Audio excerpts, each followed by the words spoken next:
problema.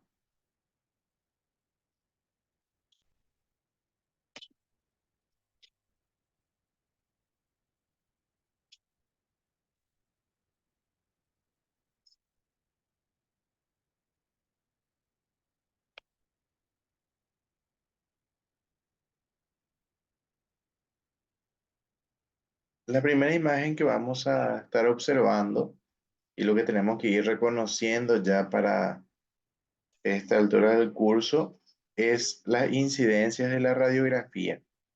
Nosotros aquí tenemos una fractura de tibia, ¿verdad? En la primera imagen de una incidencia, ¿verdad? Antero-posterior es nuestra radiografía, ¿verdad? ¿De qué zona el miembro inferior? Es zona de la pierna, donde se observa una fractura transversa a nivel de la tibia. Aquí se observa nuestra fractura. Esta sería una radiografía de incidencia AP o antero-posterior, y esta sería una radiografía de incidencia lateral, donde también se observa la fractura. Después aquí tenemos ya el proceso donde se coloca un clavo endomedular, y esa sería la observación de un material de osteosíntesis a nivel del tobillo y todo el miembro inferior. Verá, vemos los tornillos, ¿verdad?, de anclaje a nivel del tobillo, y vemos todo el clavo endomedular por toda la tibia. Entonces, importante reconocer bien la incidencia. Aquí tenemos una incidencia antero-posterior y esta es una incidencia lateral. Y en los dos podemos observar nosotros la fractura. ¿Y por qué es importante esas dos incidencias? Para poder tener una vista tridimensional de lo que es el hueso, de lo que es el miembro que se está observando. Porque nosotros si solamente observamos en una incidencia, o sea, solamente observamos AP, no vamos a tener una imagen tridimensional de todo el miembro. Aquí vemos una fractura de tibia y peroné que también podemos observar en esta primera radiografía A. Era una fractura completa de tibia y este es el peroné con desplazamiento. Se dice que es con desplazamiento porque se ve perfectamente cómo el hueso sale del lugar. Famoso cuando se dice una fractura completa sin desplazamiento, la gente le llama fisura, pero el nombre correcto es fractura sin desplazamiento. Aquí vemos nuevamente nosotros el material de osteosíntesis, un clavo endomedular, era como medio de tratamiento también para la fractura, porque también tuvo una fractura a nivel del tercio superior, aquí también se observa. Entonces inmoviliza toda la tibia para que se pueda justamente curar. Porque al peroné no vemos nosotros que se le puso un material de osteosíntesis, porque generalmente al peroné solamente se le coloca las placas cuando afecta el tobillo, ¿verdad? Cuando afecta el tobillo. Cuando es en otra zona de la fractura, generalmente el peroné se cura solo, no se le hace mucho caso porque no es un hueso sobre el cual se apoye el peso. Aquí vemos nosotros nuevamente el material de osteosíntesis y aquí vemos en una vista lateral el mismo material de osteosíntesis a nivel de la tibia. Generalmente esto se ven en una fractura expuesta, ¿verdad? Una fractura bastante pronunciada. Aquí vemos nosotros una fractura, por ejemplo, del peroné, también a nivel del tercio superior, ¿verdad? Con desplazamiento. Aquí el material de osteosíntesis que estuvimos observando. Y generalmente se observa de esta manera las fracturas expuestas. Muchas veces esas fracturas expuestas se sacan, ¿verdad?, parte del hueso y parte del tejido blando, más todavía si llegan a tener infecciones, ¿verdad? Llegan a tener infecciones porque esas infecciones pueden llegar a tomar el hueso. Esto se conoce como osteomielitis. Aquí vemos parte del hueso un poco más oscuro, vemos como si fuera que se comió una parte del hueso y son lesiones, ¿verdad? En este caso, infecciosas, ¿verdad? Esto que vemos negro sería entonces zonas donde el hueso se carcomió y básicamente hay pus, y eso es lo que se termina sacando generalmente en una cirugía. Y se puede ver también esto en una radiografía, lo cual se conoce como osteomielitis. Generalmente cuando vemos una herida, ¿verdad? Infecciosa, es importante siempre solicitar una radiografía en incidencia anteroposterior y lateral para poder observar si hay una lesión, en este caso infecciosa en el hueso. Puede ser que la infección sea solamente superficial, esté solamente a nivel de la piel, pero también puede ser que esa infección vaya avanzando y termine atacando también el hueso. Si llega a atacar el hueso, se observa de esta manera las lesiones entonces de osteomielitis. Vemos nosotros una parte de radiolucidez, o sea, no se ve tan blanco.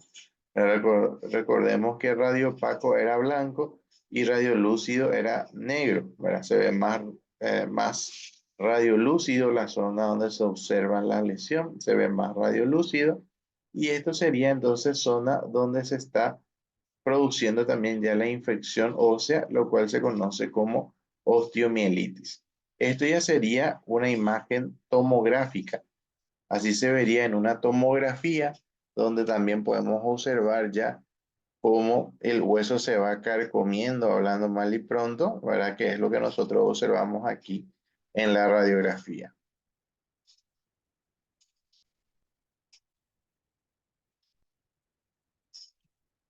Generalmente cuando hay un proceso infeccioso, generalmente tenemos una fístula. ¿Qué es una fístula? Es una comunicación entre el medio interno y el medio externo, por donde generalmente drena un líquido.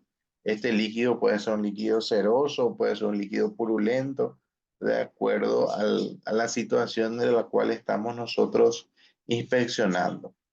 Cuando ya hablamos de un líquido purulento, generalmente nosotros estamos hablando de un proceso infeccioso.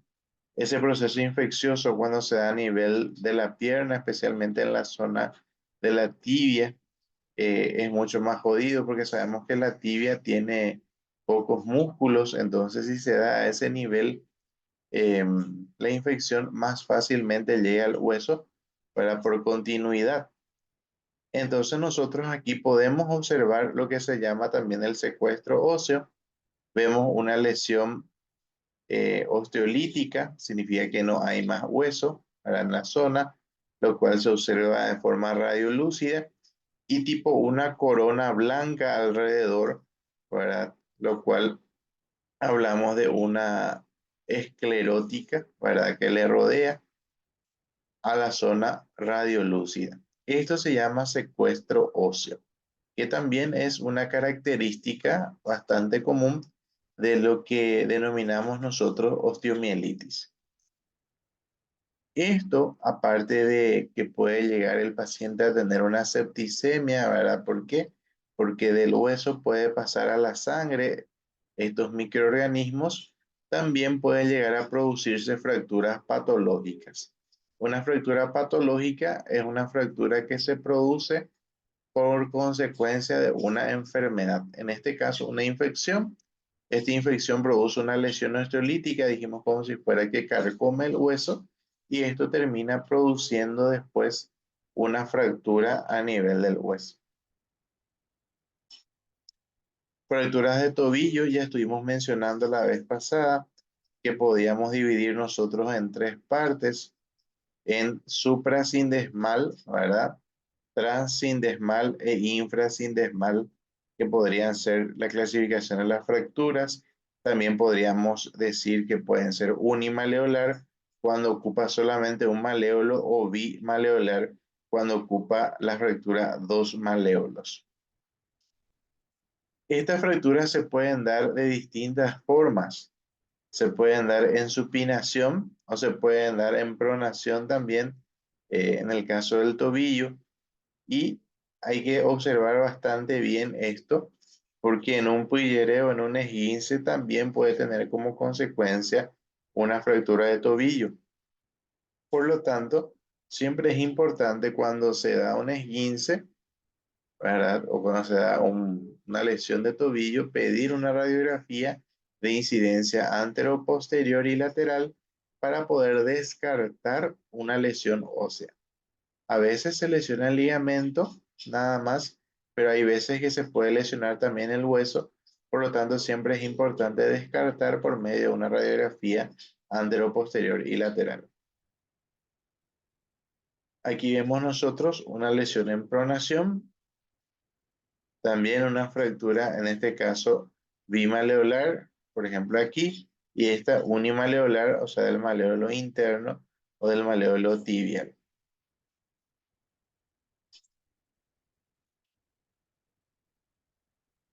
También se pueden lesionar en forma de supinación y rotación externa. También pueden lesionarse ambos maleolos, así que es importante siempre observar la radiografía. Aquí vemos nosotros una radiografía donde observamos una fractura bimaleolar. Observamos aquí una fractura del maleolo tibial y una fractura del maleolo del peroné.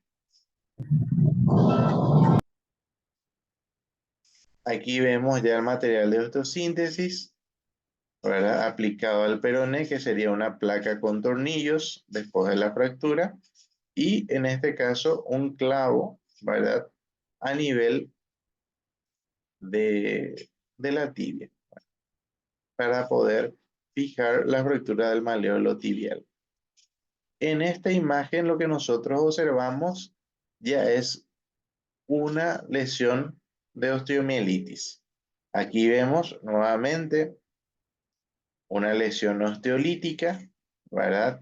En este caso vemos un hueso en medio, ¿verdad? Y una esclerótica alrededor, o sea, más blanco alrededor, lo cual es característica de una osteomielitis, en este caso a nivel del tercio inferior de la tibia.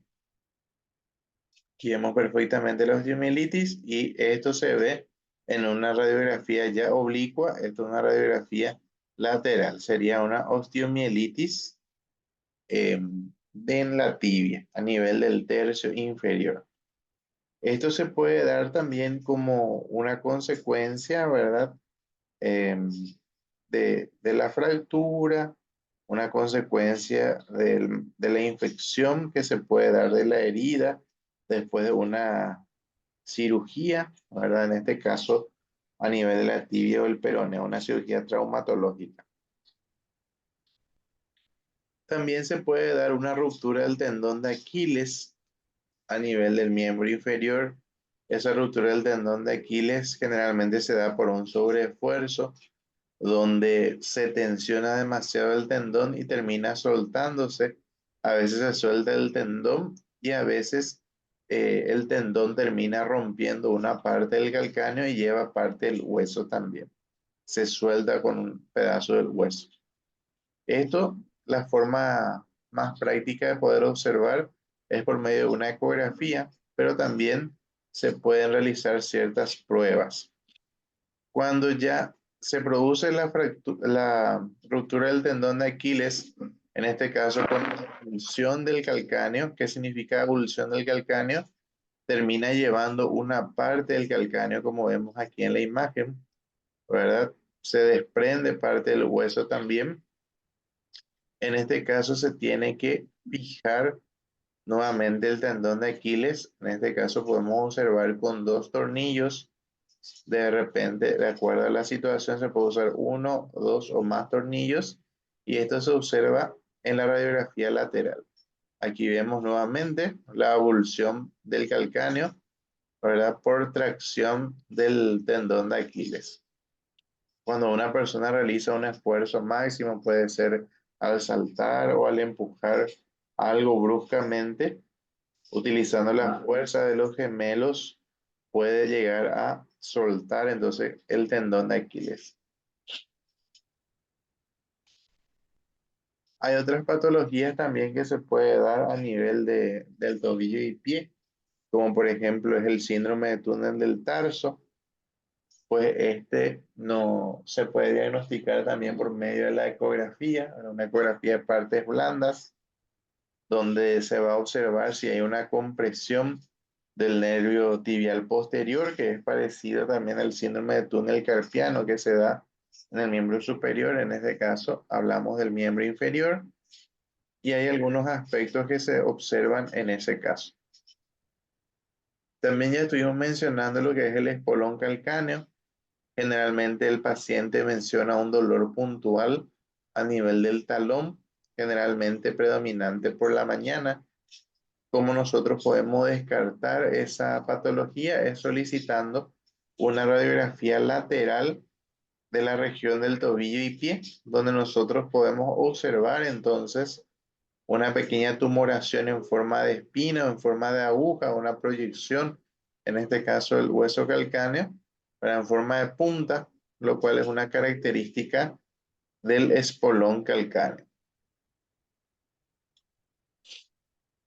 La fractura del metatarso, ¿verdad? Que puede darse de distintas maneras, por ejemplo, por caídas, accidente de tránsito o que se caiga algún objeto pesado sobre la zona del pie.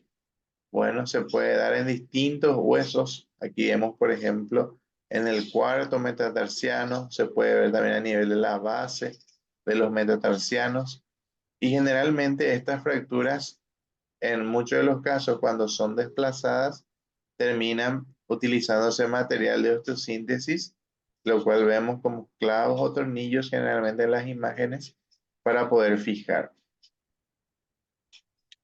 Se puede dar también luxación, ¿verdad? De las articulaciones de los pies, lo cual podemos observar nosotros también en la radiografía. En este caso vemos una fractura de luxación del Lindsprang, porque se da a nivel de la articulación del Lindsprang. Entonces, ello también nosotros podemos observar en la radiografía solicitando una radiografía dorsoplantar.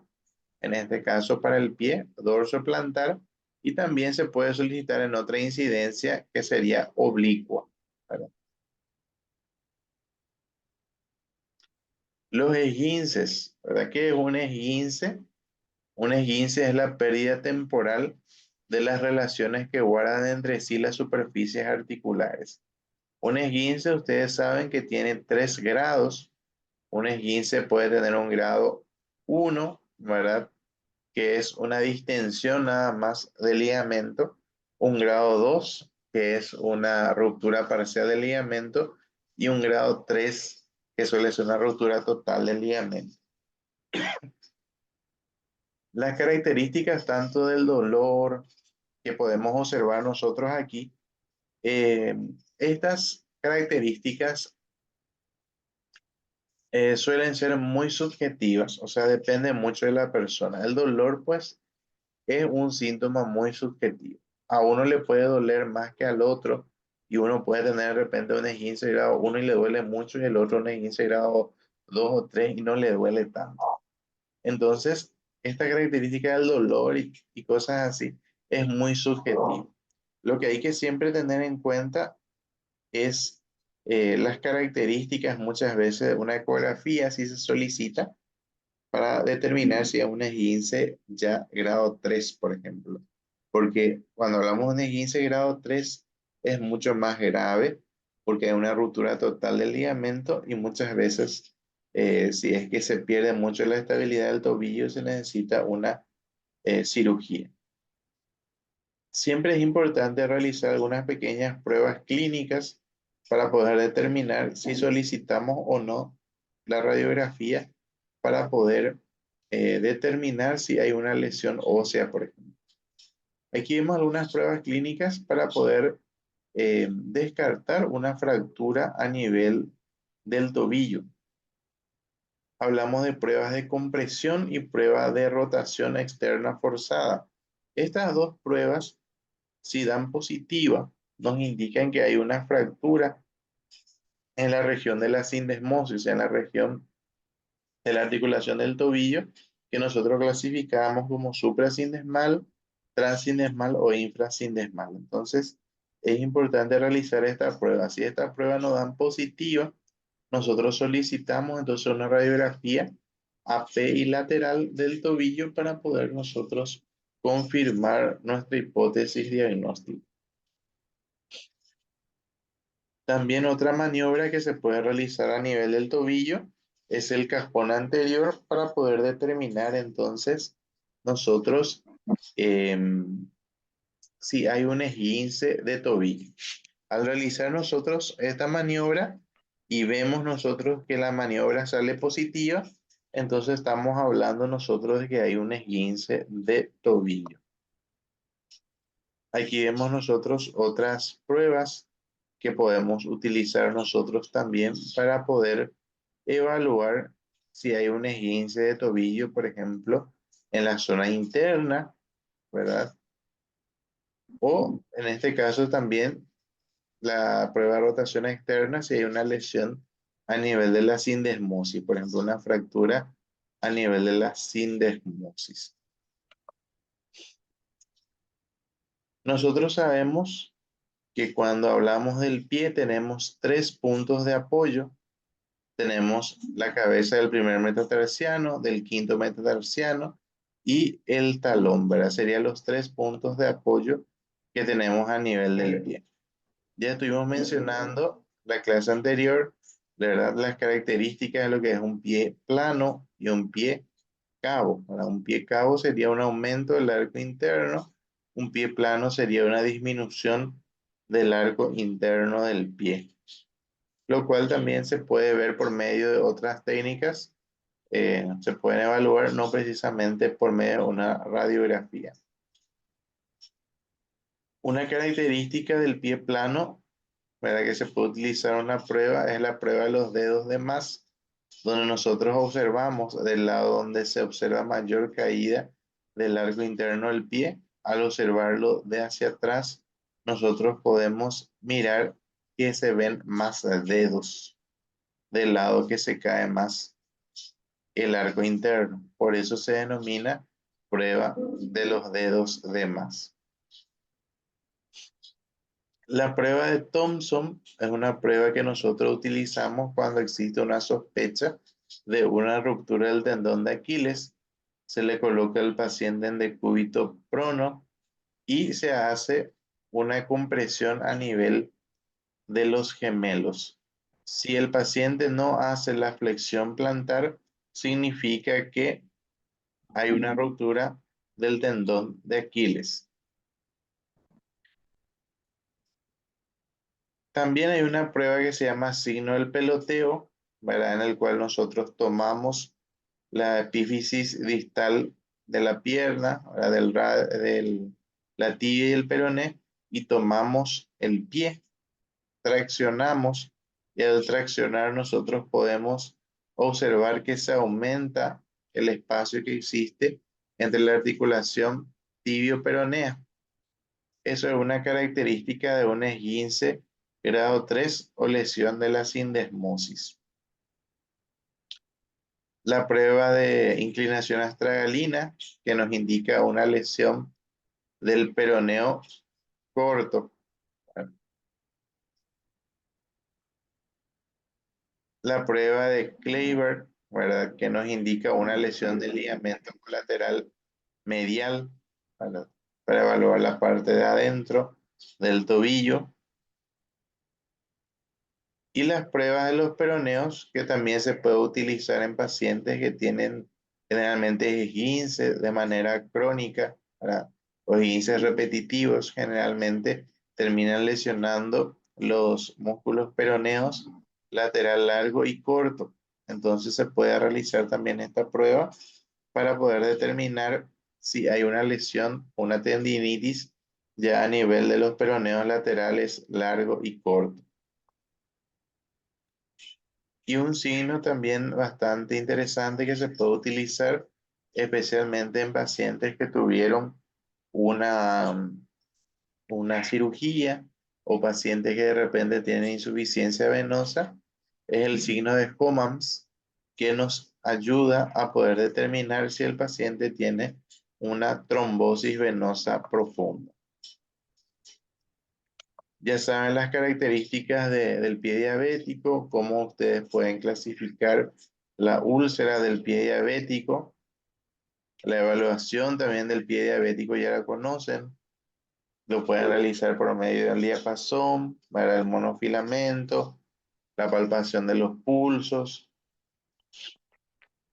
Pero esto es muy importante para nosotros en la parte radiográfica, tener en cuenta que cuando observamos nosotros una úlcera neuropática a nivel del pie, solicitar siempre una radiografía del pie dorso plantar para poder determinar si hay una afectación, en este caso, del hueso. Lo que nosotros tenemos que siempre descartar es que de repente esa úlcera no vaya progresando y vaya ocupando también la infección el hueso, porque al tomar el hueso, esa infección se disemina más fácilmente. Entonces, tratar de determinar siempre eso cuando nosotros estamos evaluando una úlcera, que la infección que tenga de repente esa úlcera no vaya a tomar el pie. Aquí vemos nosotros nuevamente una lesión a nivel del primer metatarsiano, donde se observa una lesión osteolítica para que ya afecta la articulación metatarso-falángica del primer dedo o del dedo gordo, lo cual ya no solamente es una osteomielitis, sino también al tomar la articulación ya es una artritis séptica. Profe, discúlpame. Eh, Ahí, por ejemplo, ¿cómo diferenciamos lo que sería la osteomielitis y la artritis? Cuando ya toma la articulación, ya se habla de una artritis séptica. En este caso vemos perfectamente que ya la zona articular prácticamente no se ve. Entonces ya sería una artritis séptica también. Y aquí vemos cómo invade la zona del hueso. Ven cómo no se ve bien definido, por ejemplo, la cabeza del primer metatarsiano. No se ve bien definido como estos otros huesitos. Aquí no se ve esa definición. Y aparte tampoco vemos nosotros la línea articular. Y al no ver también la línea articular significa que ya está invadiendo la articulación. Entonces allí vemos ya una combinación de una osteomielitis, y esa osteomielitis, que sería esa infección del hueso, ya terminó invadiendo también la articulación y ya sería una complicación la artritis séptica también.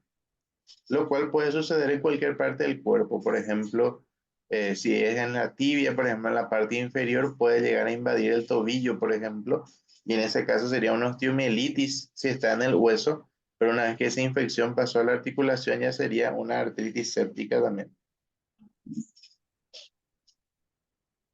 Ok, gracias. Dale.